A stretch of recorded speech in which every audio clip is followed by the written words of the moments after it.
Hi, I'm Pastor Diane. Welcome to this week's Monday Musing. I am the pastor here at the Living Hope Presbyterian Church in Clifton, New Jersey. Today's the second in a series of reflections on the Old Testament book of Esther. Last week, I reviewed the background of the book and the first chapter, the introduction that sets the scene for Esther's story. The second chapter of Esther, verses 1 to 4 to begin with King Ahasuerus having no queen after dismissing Vashti for her refusal to come to his banquet so he could show her off. The king's servants come up with a plan to find a new queen, to which the king readily agrees. This plan requires that the king appoint commissioners in all the provinces to gather all the beautiful young virgins, the young women of marriageable age, to join a harem at the palace in Susa. There, the eunuch in charge will ensure that they are properly prepared to be presented to the king. From among those who are sent to the king, he is to select the one who pleases him the most to be the new queen. While reading back into this part of the story of Esther from our current day perspective, we are aghast at such a process that appears to be a form of human trafficking for sexual exploitation. Well, we should be aghast that the rounding up of people against their will for such a purpose happens today. And we should stand up against this, doing all we can to stop the practice and to care for those who are victims.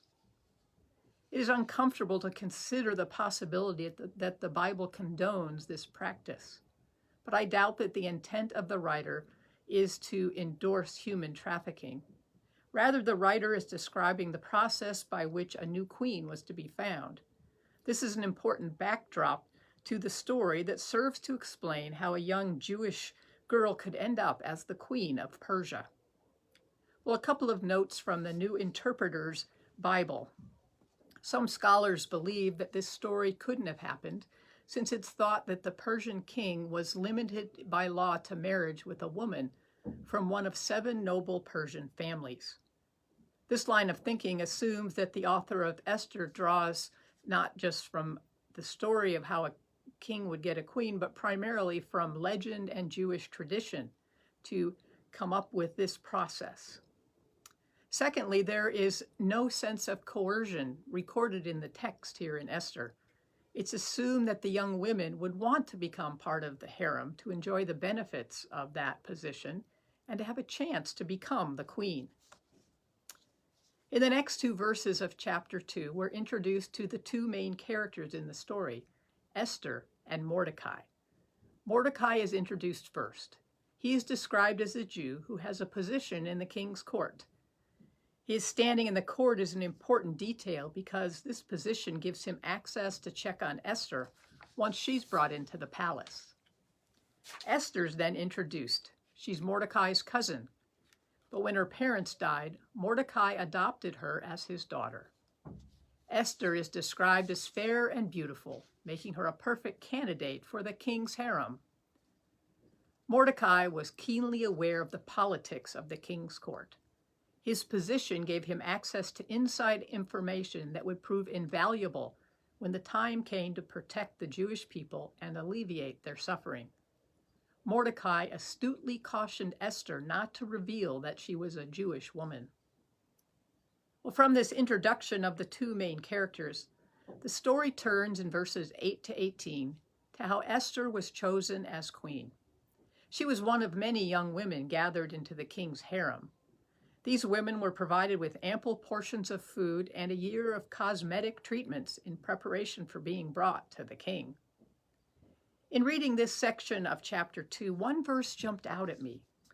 Verse 9 tells us that Esther won the favor of the eunuch in charge of the harem.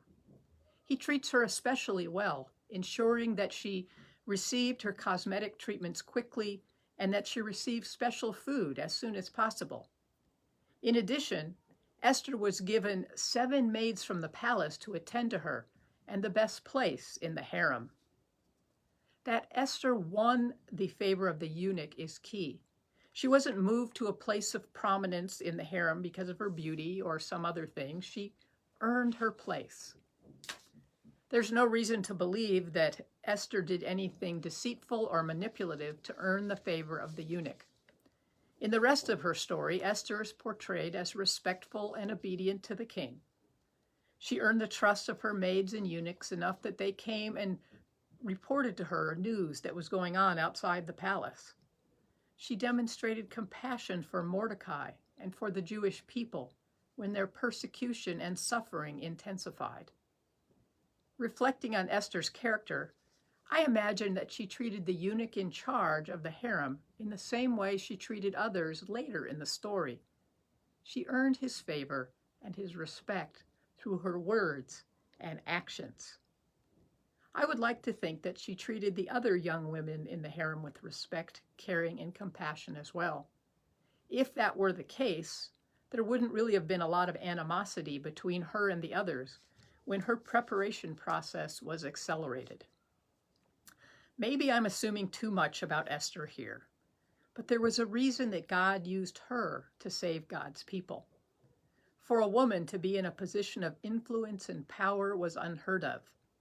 Following Vashti, who had defied the king, Esther would have needed to be a woman of good character and strength, who respected not only the king, but also the protocols required of her as queen, so that she would be set apart from how Vashti had acted in that same position. She would have had to be as unlike Vashti as possible. Esther was the right person brought into the palace at the right time. God orchestrated her rise to power so that God's people could be saved. Of course, at the time Esther became queen, she had no idea about God's plan or her role in it.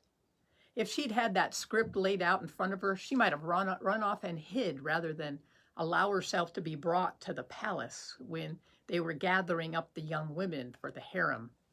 Instead, she walked one step at a time, going through each door as it opened in front of her. Not always with confidence, but she kept moving forward just the same. Esther is an example for us. She was true to herself and to the person God created her to be. Her character reflected those attributes that in the New Testament the Apostle Paul described in Galatians as the fruit of the Spirit: love, joy, peace, patience, kindness, goodness, faithfulness, gentleness, and self-control. Paul goes on to say there in Galatians that since we live by the Spirit, we should keep in step with the Spirit. Esther lived in God's way. Each step she took was a step with God, whether she was always aware that God was walking with her or not. Esther won the favor of the eunuch, the king, her attendants, and others because her character and the fruits of God's Spirit were evident in her actions and in the way she treated others. Well, I think God wants each of us to be an Esther type of person, to be those who are faithful and who are willing to follow God's path one step at a time, even when we don't know where that path will lead. Esther was by no means perfect. She stumbled and doubted. She needed prodding by Mordecai at times to find her path. She wavered in her faith, much like we do probably almost every day as we seek to be faithful to God. I'll look more at her story later. In the next section of Esther, we turn to Mordecai and his nemesis Haman as the persecution of the Jewish people in Persia intensifies. Join me next time in following the story of Esther. See you then.